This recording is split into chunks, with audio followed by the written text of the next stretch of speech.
বিসমিল্লাহির রহমানির রহিম। গত ভিডিওতে আমরা 41 নম্বর পর্যন্ত করছিলাম। আজকে দশমিক থেকে যে শতকরা এর নিয়মগুলো আমরা দেখব। দেখুন 40 নম্বর অঙ্ক, 0.4কে শতকরায় প্রকাশ করলে কত হয়। তাহলে গত ভিডিওতে আমরা বলছিলাম শতকরা মানে কি 100 গুণ, আর যদি পার্সেন্ট থাকে 1/100। তাহলে আমরা এটা লিখলাম 0.4 সমান সমান এই যে পয়েন্টের জন্য 1 আর পয়েন্টের পর কয়টা সংখ্যা আছে, একটা সংখ্যা, তাহলে একটা শূন্য। শতকরা মানে গুণ 100, তাই গুণ 100 দিন, গুণ 100 দিলাম। এখন বলছে শতকরায় প্রকাশ করলে কত হবে। তাহলে দেখুন আমরা এই দশমিকের জন্য 1 আর দশমিকের পর একটা সংখ্যা একটা জিরো লিখলাম, আর শতকরা মানে গুণ, গুণ 100 দিলাম। তাহলে এই শূন্য কাটা যায়, 4 দিয়ে 10কে গুণ করলে 40% হবে উত্তর।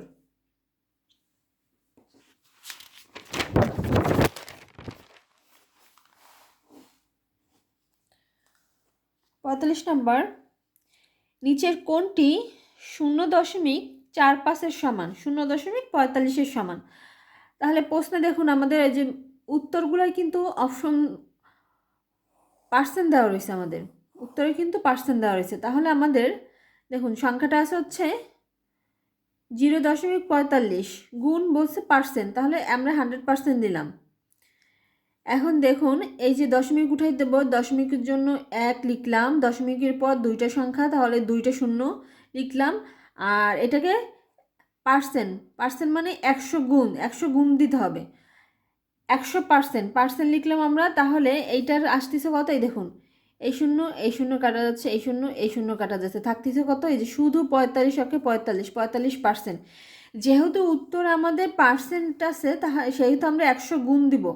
যদি আমাদের বলতো যে পার্সেন্ট না থাকতো তাহলে কিন্তু আমরা 1/100 দিতাম। এই টাইপের অঙ্কগুলো আপনারা 100 দিয়ে গুণ দিলেই কিন্তু হচ্ছে।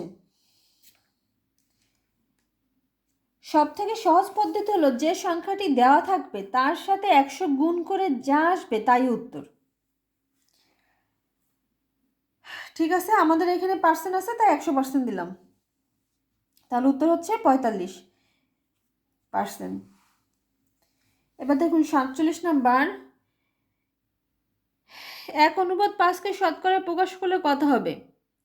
1:5 শতকরা মানে 100, শতকরা মানে 100 গুণ, আর পার্সেন্ট মানে 1/100। তাহলে এত লিখলাম আমরা, অনুপাতটাকে 1/5 গুণ হচ্ছে এই শতকরা 100 লিখলাম। তাহলে এই দেখুন 5 কুড়ি 100, তাহলে 20% উত্তর। 48 নাম্বার, একটি দ্রব্যের বিক্রয় মূল্য ক্রয় মূল্যের অনুপাত 5:4 হলে বিক্রয় মূল্য ক্রয় মূল্যের আছে শতকরা কত অংশ। তাহলে দেখুন বিক্রয় মূল্য ও ক্রয় মূল্যের অনুপাত কত, 5:4। তাহলে আমরা লিখতে পারি 5:4 ক্রয় মূল্যের শতকরা কত অংশ। ক্রয় মূল্যটা হচ্ছে নিচে থাকবে, ক্রয় মূল্যটা, বিক্রয় মূল্য 5 আর ক্রয় মূল্য 4। তাহলে এইখানে ক্রয় মূল্যের আছে এই যে 4, শতকরা কত অংশ। শতকরা থাকলে কি করতে হয়, শতকরা মানে গুণ 100, তাহলে গুণ 100 লিখলাম। তাহলে 4×25 100, আর 5×25 125, আর পার্সেন্ট লিখলাম 125% উত্তর।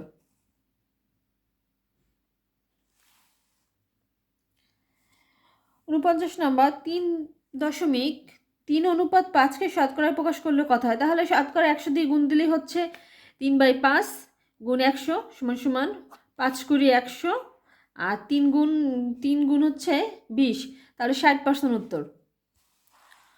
50 নম্বর, জনির আয় ও ব্যয়ের অনুপাত হচ্ছে 20:5 হলে তার মাসিক সঞ্চয় আয়ের শতকরা কত ভাগ, আয়ের শতকরা কত ভাগ। তাহলে দেখুন আয় কত 20, এই যে আয় হচ্ছে 20, ব্যয় হচ্ছে 15, তাহলে আয় 20 ব্যয় 15, তাহলে সঞ্চয় কত, সঞ্চয় 5, এই যে সঞ্চয় আয় মাইনাস ব্যয়, সঞ্চয় সমান সমান আয় মাইনাস ব্যয় সমান সমান 5 টাকা। এবার হচ্ছে মাসিক সঞ্চয় আয়ের শতকরা কত অংশ।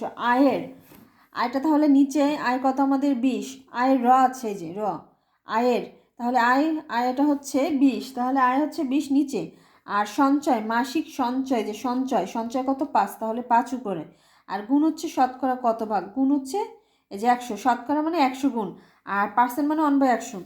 তাহলে এই শূন্য কাটা যাচ্ছে, এই 2 দিয়ে 10কে কাটলে 5 বার, তাহলে 5 5 25% উত্তর। 51, একটি রাশি অপর একটি রাশির 133 সমস্ত 1/3% হলে রাশিদ্বয়ের অনুপাত কত? এই টাইপের অঙ্কগুলো করার সময় আপনারা একটি রাশি অবশ্যই অপর রাশিটি 100 ধরে নেবেন। তাহলে অপর রাশিটি 100 ধরলে আমাদের একটি রাশি দেওয়া আছে এই যে 113 সমস্ত 3/1, আর আরেকটা রাশি আমরা 100 ধরে নিব। অঙ্কটাকে আরেকটু অঙ্কটা ভালোভাবে এই পাশে। তাহলে একটি রাশি আমরা 100 ধরে নিব, আর অন্য রাশিটি হচ্ছে যেটা আছে সেটা ধরে নিব। তাহলে প্রথম রাশি আর অপর রাশি, প্রথম রাশিটা আমাদের দেওয়া রয়েছে কত, 113 সমস্ত 3/1, আর অপর রাশি হচ্ছে 100। তাহলে দেখুন এইটা গুণ করলে কত হচ্ছে, 113 গুণ 3, 113 গুণ 3। দেখুন প্রথমে এইটার সাথে গুণ হবে, তাহলে 3 3 আর 9, 3 অক্ষে 3, 3 অক্ষে 3, 339। এই যে 339, আর উপরে যে সংখ্যা থাকবে সেটা প্লাস প্লাস, তাহলে 9 আর 10 0, হাতে 1, 3 আর 1 4, আর 3 বসলো, 340 হচ্ছে, আর নিচে 3 3, আর অপর রাশি হচ্ছে 100 দিলাম। এবার দেখুন উভয়কে আমরা 3 দিয়ে, এই যে 3 নিচের এই 3টাকে ভ্যানিশ করার জন্য আমরা 3 দিয়ে গুণ করব। তাহলে 3 দিয়ে গুণ করলাম উভয়কে, এই যে 3 দিয়ে গুণ, এইখানে 3 দিয়ে গুণ, আর এই 3 কাটা যাচ্ছে, থাকতেছে কত 340, আর এইখানে তা গুণ করলে 100-এর সাথে 3 হচ্ছে 300। এবার দেখুন এই একটা শূন্য, একটা শূন্য বাদ দিলে, এই কাটাকাটি করে দিলাম, তাহলে 34 আর 30, তাহলে 17 দুগুণে 34, 15 দুগুণে 30, উত্তর হবে 17:15। উত্তর হবে কত, 17:15। এই যে রাশি থাকলে একটি রাশি দেওয়া থাকবে, আর অপর রাশিটা আপনারা 100 ধরে নেবেন। যে রাশিটা দেওয়া থাকবে আর একটি রাশি হচ্ছে 100 ধরে নেবেন, তাহলে অঙ্কগুলো করা সহজ। তাহলে 53 নম্বর অঙ্ক দেখুন, একটি অফিসের ম্যানেজারের বেতনের 20% ওই অফিসের পিওনের বেতনের 50%-এর সমান, তাদের আয়ের অনুপাত কত? একটি অফিসের ম্যানেজারের বেতনের 20%, ম্যানেজারের যে বেতন আছে তার 20%, মোট বেতনের 20%, ওই অফিসের পিওনের বেতনের 50%-এর সমান, তাদের আয়ের অনুপাত কত? দেখুন এই ধরনের যে অঙ্কগুলো আছে, দুইজনের যে পার্সেন্টেজ, মনে রাখবেন দুইজনের পার্সেন্ট এর তুলনা করার সময় যার পার্সেন্ট বেশি অনুপাতের সময় তার অংশই কম। এই অনুপাতটাকে ব্যস্ত অনুপাত মানে বিপরীতকরণ করে, এই যে 5 ছিল পিছনে, 5 আসবে সামনে, 2 ছিল সামনে, 2 যাবে পরে, আগে পরে করতে হবে, এটাকে বলে ব্যস্ত অনুপাত। তাহলে কি হবে দেখুন, এইখানে আছে 20% ও 50%, তাহলে অনুপাত কত হচ্ছে 2 আর 5। তাহলে এইটাকে ব্যস্ত অনুপাত মানে বিপরীতকরণ করলে কিন্তু উত্তরটা হয়ে যাচ্ছে 5:2। এই যে বিপরীতকরণ করা এটাকে বলে ব্যস্ত অনুপাত। এ ধরনের প্রশ্ন অনেকেই ভুল করে 20% ও 50% ভেবে 2:5 উত্তর দিয়ে আসে, আসলে কিন্তু এটা ভুল হবে। কারণ যখন এই যে তখন তুলনা করা হবে, দেখুন ম্যানেজারের বেতন পিওনের বেতন, যখন কেউ যদি উত্তর দেয় 2.5, তাহলে ম্যানেজার থেকে পিওনের বেতনটা কিন্তু বেশি হয়ে যাচ্ছে। ধরেন একজন ম্যানেজারের বেতন হচ্ছে 10,000 টাকা, 20,000 টাকা ধরুন, যার 20%-এর মান হচ্ছে কত, 4,000 টাকা আসবে। আবার এই 4,000 টাকা সমান করতে হলে পিওনের বেতনের 50% ধরতে হবে, তাহলে পিওনের বেতন হবে 8,000 টাকা। এখন স্বাভাবিকভাবেই তাদের বেতনের অনুপাত হবে 5:2। এই কাজটাই হচ্ছে, মনে রাখবেন যে দুজনের পার্সেন্টের তুলনা করার সময় যার অনুপাত বেশি, পার্সেন্ট বেশি, অনুপাতের সময় তার অংশই কম। ব্যস্ত অনুপাত করে দিলে, বিপরীতকরণ করে দিলে, সহজ কথা মনে রাখবেন অনুপাতটা করবো আমরা এখানে 20 ও 50, 2:5 অনুপাত। এটা হচ্ছে বিপরীতকরণ করলে অনুপাতটার উত্তর বের হয়ে যাবে ব্যস্ত অনুপাত করলে। 55 নম্বর হচ্ছে, তানিয়ার আয়ের 35% নুরিয়ার আয়ের 25%-এর সমান হলে তাদের আয়ের অনুপাত কত? দেখুন 35-25, তাহলে 5 7 35, 5 5 25। এবার অনুটাকে আমরা বিপরীতকরণ করে দিব, 5 পিছনে ছিল 5 সামনে আসবে, 7 সামনে ছিল পিছনে যাবে, এই যে তাহলে ব্যস্ত অনুপাত করে দিলেও অঙ্কটার উত্তর বের হয়ে যাচ্ছে। 57 নম্বর অঙ্ক, 2 জন শ্রমিকের মাসিক বেতনের যোগফল 20,000 টাকা। একজন শ্রমিকের বেতন 10% হ্রাস পেলে যত টাকা হয়, অপর শ্রমিকের বেতন 10% বৃদ্ধি পেলে, 10% হ্রাস 10% বৃদ্ধি পেলে সমপরিমাণ টাকা হয়। শ্রমিক দুজনের মাসিক বেতন কত? তাহলে ধরুন 10% হ্রাসে বেতন কত আসবে? ধরুন মাসিক বেতন দুইজনের 100 টাকা, তাহলে 10% হ্রাসে কত আসবে? কমে আসবে কত? 90 টাকা। 10% হ্রাস, তাহলে 100% ধরুন এখানে মাসিক বেতন, তো 10% যদি কমে তাহলে কত আসবে? 90%। আবার 10% বৃদ্ধি পাবে, অপরজনের 10% বৃদ্ধি, তাহলে 10% বৃদ্ধিতে কত হবে? 110। তাহলে দেখুন অনুপাতটা কত হচ্ছে? 110 অনুপাত 90। এবার হচ্ছে অনুপাতের যোগফলটা দেখুন কত আসতেছে আমাদের। এই শূন্য এরকম কাটাকাটি করা যাচ্ছে, 11:9। তাহলে অনুপাত যোগফল কত আসতেছে? 20। কিন্তু দেখুন 20 আসতেছে। আবার এই 11 যদি করেন, 11কে 11,000 ধরেন, 9কে 9,000 ধরেন, তাহলে কিন্তু 20,000 আসতেছে। এই যে 20,000, তাদের যোগফল 20,000। আমি জাস্ট সিম্পলি একটু অঙ্কটা দেখাচ্ছি। এবার 20,000 গুণ হচ্ছে মোট অনুপাত কত হচ্ছে আমাদের? মোট অনুপাত হচ্ছে 20। এই যে 11 আর 9 20, তাহলে 20 নিচে লিখলাম। আমরা প্রথম জনের অনুপাত বের করবো। এই যে 11 দিয়ে গুণ, তাহলে এই শূন্য কাটা যাচ্ছে, 2 অক্ষে 2, শূন্য 2টা শূন্য থাকতেছে, তাহলে 11,000 আসতেছে। আবার অনুপাত দুইটা যোগফল হচ্ছে 20 আর 9, তাহলে 9 উপরে যাব, 9 বের করুন, 9 উপরে যাব, তাহলে কাটাকাটি করলে আসতেছে 9,000। এভাবে বোঝা সহজ হয় যে 10% আসে 90%, আর 10% বৃদ্ধি 110%। তাহলে এই 11 9 যোগ করলে কত আসতেছে? 20। তাহলে 20,000 সমান আসতেছে দুইজনার। আবার যদি আমরা করি যে 11,000কে যেহেতু আমরা 100% ধরছিলাম মাসিক বেতন, তাহলে 11,000 আসবে 11,000, 9 আসবে 9,000, তাহলে এই দুইটা যোগ করলেও কিন্তু 20,000 হচ্ছে। উত্তর কত হবে? 11,000 ও 9,000। শ্রমিক দুজনের মাসিক বেতন, এই যে দুইজন শ্রমিকের মাসিক বেতনের যোগফল 20,000 টাকা। তাহলে 9,000 আর 11,000 যোগ করলে কিন্তু 20,000 হচ্ছে।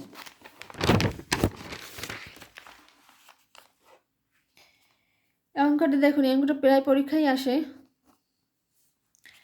যদি একটি সংখ্যা ক এর 120%, অপর একটি সংখ্যা খ এর 80% হয়, তাহলে ক প্লাস খ এর মান, আমাদের ক প্লাস খ এর মান চাইছে কিন্তু প্রশ্নে। তাহলে ক দেওয়া রয়েছে কত? 120%। অপর একটি সংখ্যা খ এর 80% হয়। হ্যাঁ, এইটা হচ্ছে 80% হয়, ক এর 20% সমান সমান খ এর 80% হয়।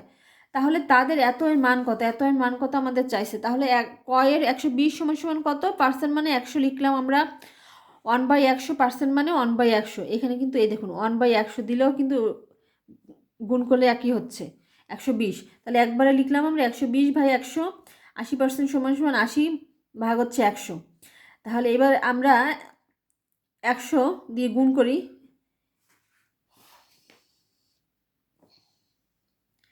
তাহলে থাকতেছে কত? 120 আর হচ্ছে 80 থাকতেছে এখানে। তাহলে দেখুন এটা আবার এই শূন্য ভ্যানিশ করা যাচ্ছে। 4 দিয়ে যদি আমরা করি, 4 দিয়ে করলে 3 4 12 আর 4 2 8, তাহলে থাকতেছে কত? 3 ক। এই যে 3 ক থাকতেছে, এই যে 3 ক আর 4 খ।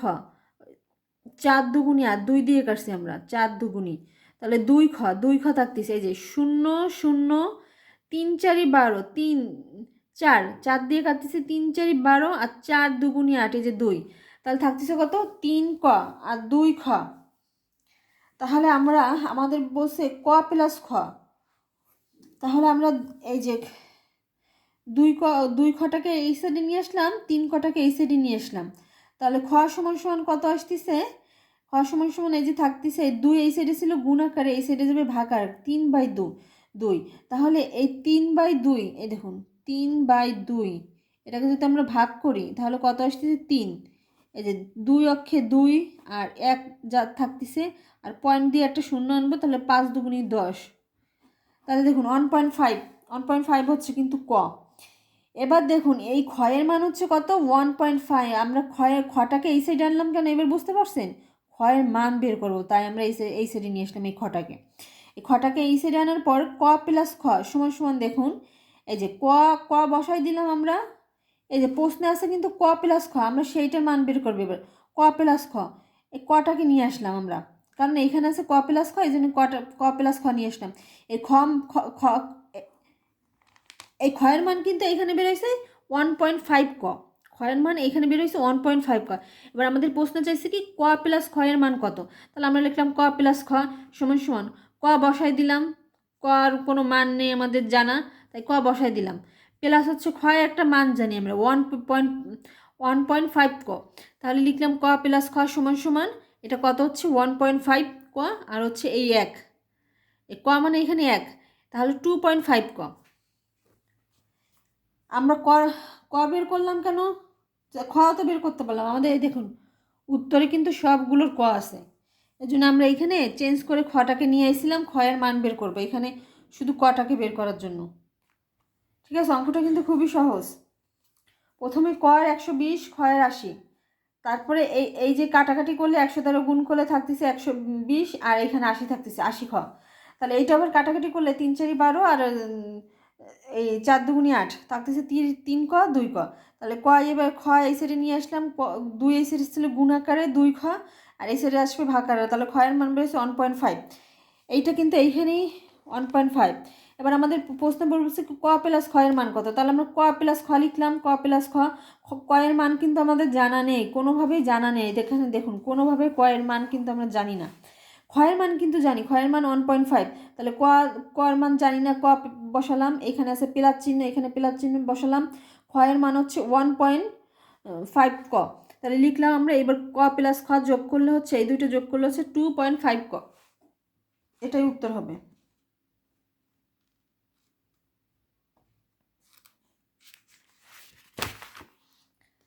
আচ্ছা, আজকে আরেকটা অঙ্ক করি, অনেক হয়ে গেছে।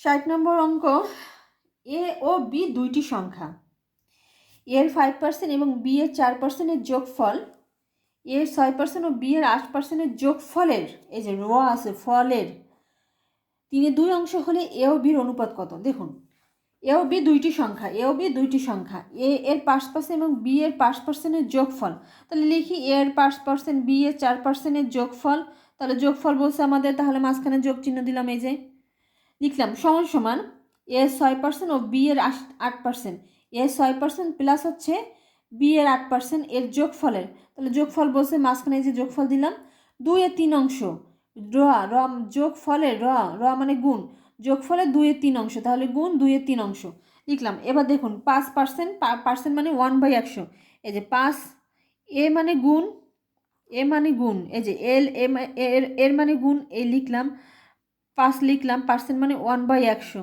সেই একবারে আমরা লিখলাম 1 গুণ হচ্ছে এই উপরে 5 নিচে 100, একবারে লিখলাম আর কি।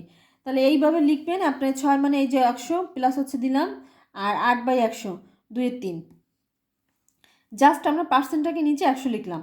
এবার দেখুন, এবার গুণ করে দিছি 5 ক, এই যে 5 আর 4 এরকম গুণ করে দিছি জাস্ট।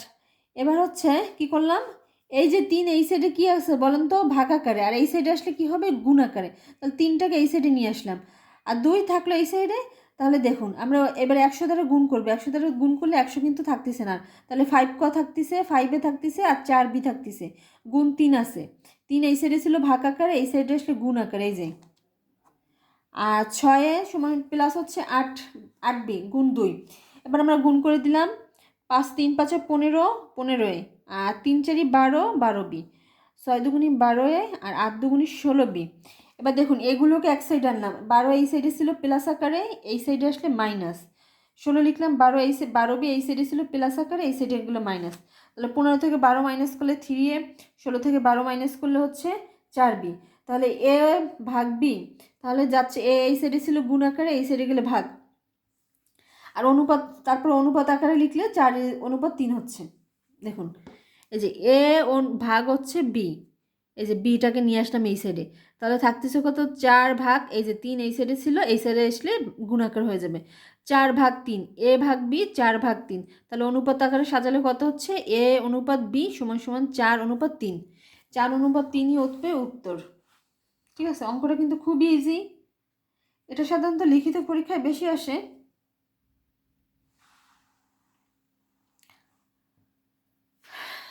আজকে এ পর্যন্তই। নেক্সট ক্লাসে আমরা 61 নম্বর অঙ্ক থেকে করব ইনশাল্লাহ।